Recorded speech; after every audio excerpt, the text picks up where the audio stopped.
حضرت سلمان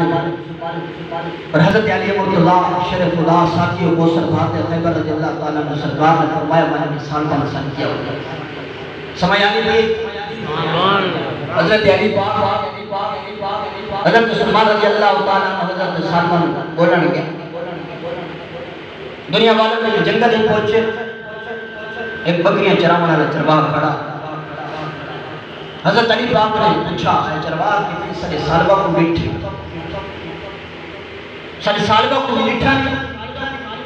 وہ آکھا لگا میں نبیت ہے کچھ پتہ نہیں بسطہ کو روندے غارج بکریاں چرنیاں نہیں وہ غار پہ کھڑی آرہا بیا میں نے کوئی علم کوئی حضرت علی پاک سمجھ گئے وہی سالبہ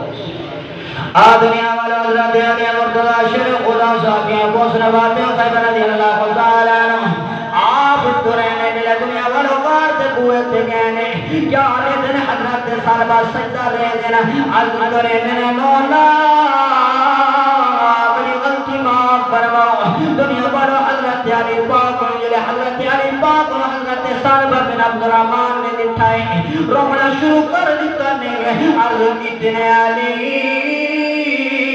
میرے حق قرآن نازل نہیں تھی گیا دنیا پر حضرت علی مرتضیٰ شرف خدا صاحب کے کوثر باتیں خیبر رضی اللہ تعالیٰ عنہ آپ نے فرمایا نہیں سال پاک تیرے حق قرآن نازل نہیں دیا آج نجبات کے کریم آقا تنو یاد کی دی بہن میرے مٹھے محبوب یاد کی دی بہن وہ دنیا والا وہ نجبات کے کریم آقا نے وہ نجبات محبوب صلی اللہ رب العزت عطا فرمائے نے تیرے غریبانو سینے نال لے گئے پرشان حالانو بھی سینے نال لے گئے حضرت علی پاک نے حضرت صالبہ نے عرض کی دی سونا نجبالا غلطی بہودی کی دی کی میں سرکار کے سامنے میں گھنوے سو میں نگاہ مبارک سرکار نہ ملا سکتا دل سرکار نماز پڑھا میں مسجد نبی دی تشریف گنوا جائیں دنیا والا حضرت علی پاک حضرت صالبہ